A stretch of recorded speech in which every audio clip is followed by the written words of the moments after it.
Yo everybody, today we're gonna take a look at the project and do a walkthrough of Feel So Good. Now that's a track I released about a week ago on Future House Music and it sounds a little bit like this. You make me feel it.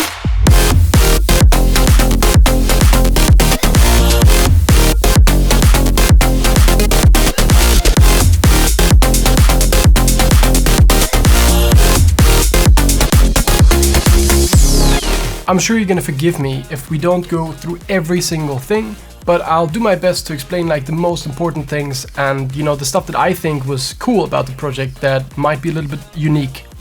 So let's start from the beginning. In the break, which sounds like this.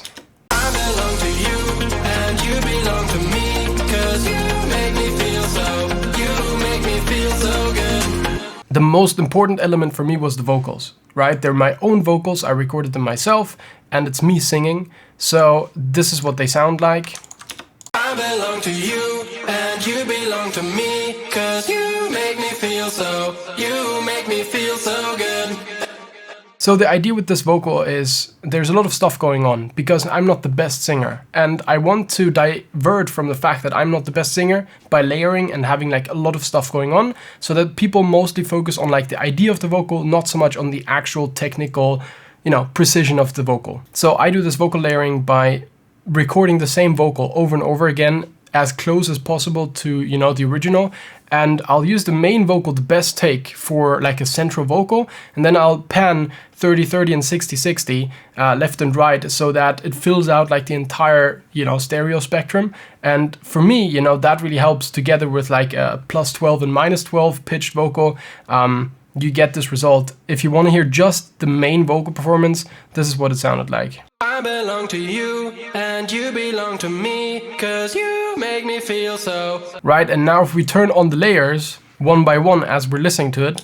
I belong to you and you belong to me, 'cause you make me feel so good. Right, you can see there's a lot of stuff coming in and it just makes it much more thick, and there's a lot of processing on the vocals. Mostly the processing on the vocals is autotune, which I have set to a pretty low retone speed so it's not as apparent. Then I use a lot of dirt on it as well, which basically emulates a preamp distortion, like just a little bit, like as you can see here. The preset is called hot channel, which means like on an analog console when the signal's a little bit too loud, a little bit of analog clipping, just a little bit, because I think that makes the vocal very nice and warm. A little bit of Saturn, a little bit of multiband compression, and a little bit of EQing, just taking out the low end. And that's it. That's already the entire vocal. Now the rest of the break is basically just one road, like a very cool organ sound, which sounds like this.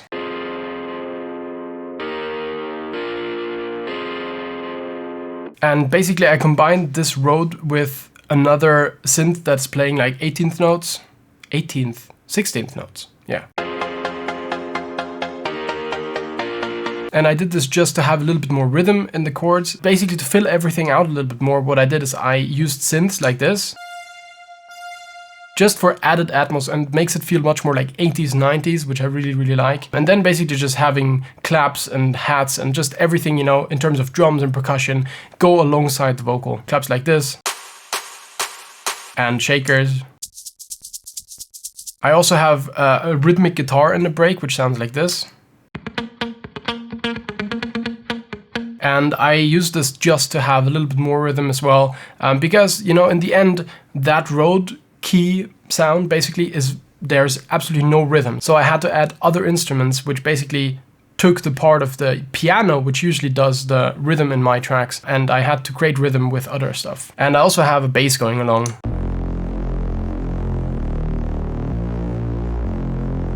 Pretty thick bass. So moving on to the build-up. The build-up is really nothing special. It's basically all of the sounds that I have in the break as well, being pitched up, being low cut, being high cut, and just being filtered to the brim alongside a lot of uprisers and downrisers and stuff like that. Now, if I just take the effects of this section, you will see how much effecting is actually going on.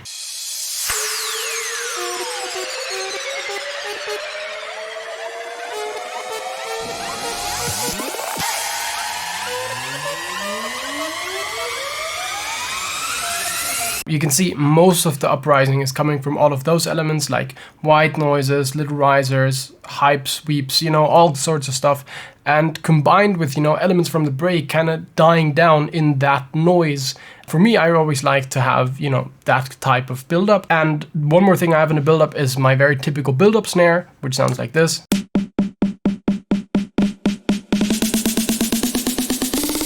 Nothing crazy there. All right, one more thing that is worth mentioning in the break, I think, is the vocoder that I have on the vocal, which for me personally does make up a lot of the track, and it sounds like this.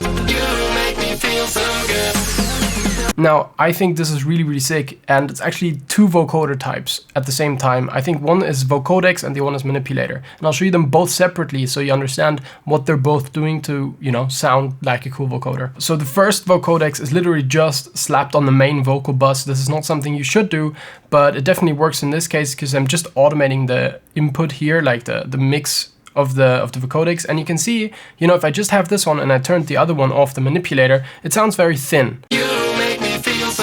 But now if I turn the manipulator one on, you know, this one is very hard panned, as you can see here. So I have it split up so that the vocodex is doing main signal and the manipulator is doing stereo signal. And I think that really, really works well. Also, I have a little bit of a 4-man shift on the manipulator just so it sounds a little bit more different than the vocodex. And here you can see the difference between, you know, having just one or the other. So here they're both together.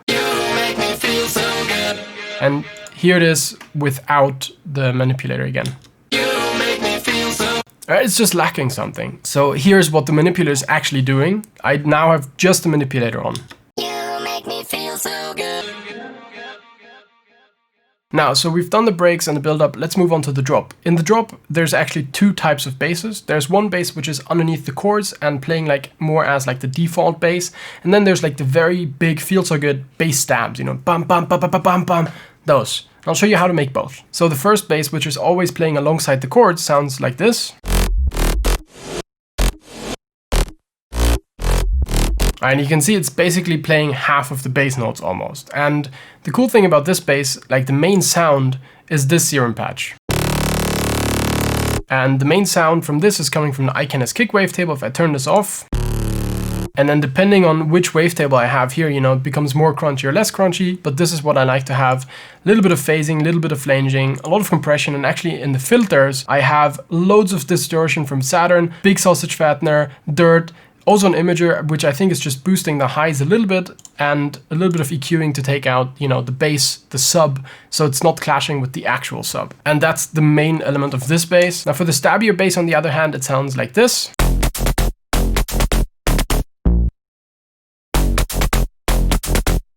So with this bass, there's actually a lot of layers going on, but I'll do my best to explain them. The most important sound for me, you know, that makes the sound come alive is this white noise. If I take it out, listen to this. And with, I think that makes a massive difference, and I can only recommend adding a little bit of noise into most of your sounds. Obviously, if you want to make them a little dirtier, not if you want to have a super, super clean sounds and tight sounds, but if you want to go dirty and bass lasty, I think that's usually a really good tip to add a little bit of white noise because it makes the sounds so much brighter. The way I did this is literally just noise oscillator with an envelope. Very, very basic. Now, the other sounds are these. First of all, we have this more crunchy bass that doesn't actually have any bass. It's just doing side weird flavor and texture for the bass. And you can see it's very filtered, like it's just doing the grit and crunch, I think. Then in the next layer, we have this bass. Now, this one is doing a lot of the bass as well, but also it's doing a lot of the side signal and a lot of just the texture. This, I think, sounds most like the actual bass, and it's cool because this is actually the same preset that I used for Ain't Right as well, which is the Collab with Raven Crane on Hexagon. So, you know, it's also available. A little cheeky plug in my Twitch subscriber packs. Just saying. So then the next layer that I have is this sound. It's a laser sound and it gives just more information to the ear. And I think without the sound, the bass actually sounds very, very thin. Listen to this. That's all it's doing. But if I put all of these together, check it out when I turn it off.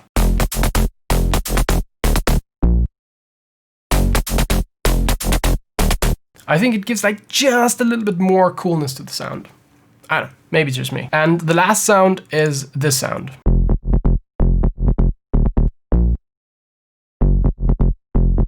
And you can see there's almost nothing going on in the preset. And this is like the sub-year bass. And for me, it was very important because the main sub of the original bass that goes underneath the chords and stuff like that, it has a sine wave as a sub, like this.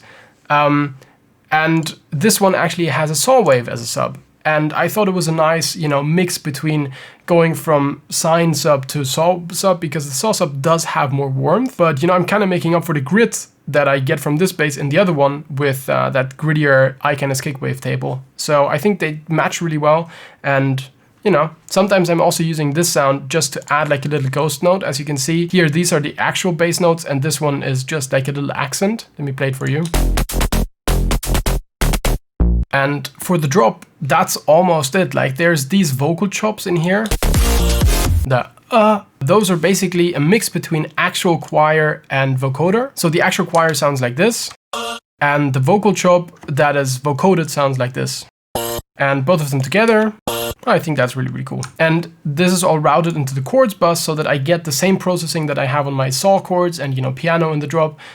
Basically, it feels more like it's all one sound, and they're all like more, they're getting compressed the same way, so they feel more like one sound. I was just gonna say we're done with the drop, but actually there's one thing I do in my drops that I don't think many people do, and I found this to be super, super helpful. I actually found out how to make this in my remix for Lost Kings, Feather. If you don't know it, maybe you can check it out first and guess what it is, but I really like to put a little mallet sound into my chords. Let me show you. And what I'm going to do, I'm going to show you the chords as I have them played with the kalimba and then without. Because it makes a massive difference. Here are the chords without it. And here they are with. I actually don't know if you can tell, but for me, it makes a really big difference. I don't know why, it's just like so subtle, but it's just so cool. The one thing that's left with is the second break, because that one's a little bit unique because it sounds like this. Let's go.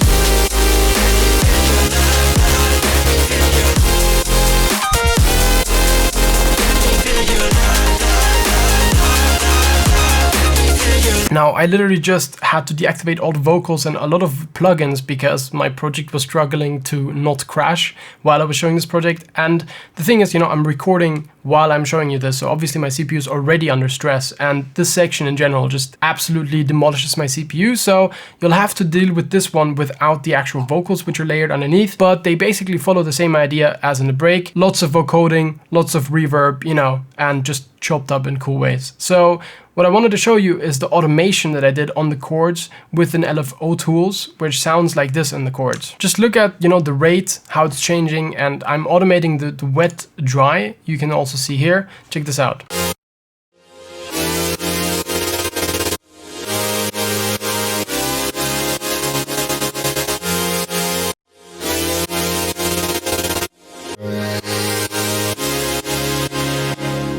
So that's that. I think the same thing is applied to the bass and the lead, just so that they are all synchronized. And the thing is, the only really different thing, is the lead, because the chords and the bass are actually the same chords and bass that I use on the drop as well. So that was very handy. And I thought, I won't make an entirely new bass, first of all, because the project was full as hell. And also because, that way it just fits better within the track, because everybody already heard those sounds and, they know it's going to be Feel So Good sounds. The one thing that's different is the lead, as I said. So this is the lead.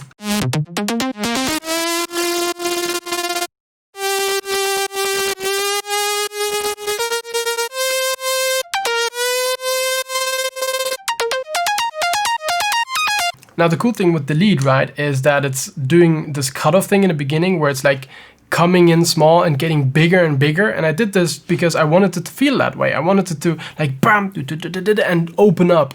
So I did it with the cutoff, and I'm actually just automating the sustain on envelope 2, which is I'm using to automate the cutoff. And you can see here, if I play it,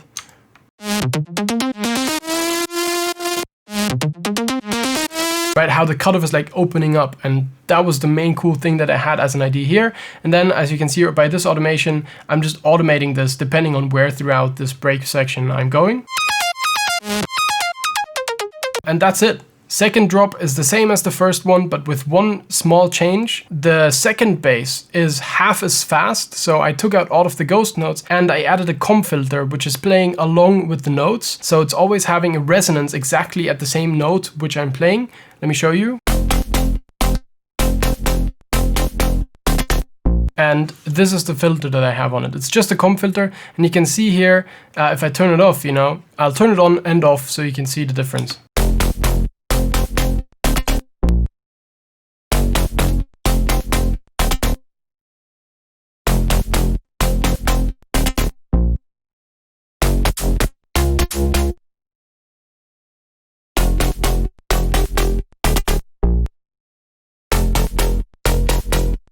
And as you can see in the second part of the drop, I'm using it actually as another filter to build up towards the end of the drop. Instead of playing along with the notes anymore, you know, it's being used as an up filter, so people know, okay, you know, the drop's kind of coming to an end. And towards the end, you know, it's getting higher and higher.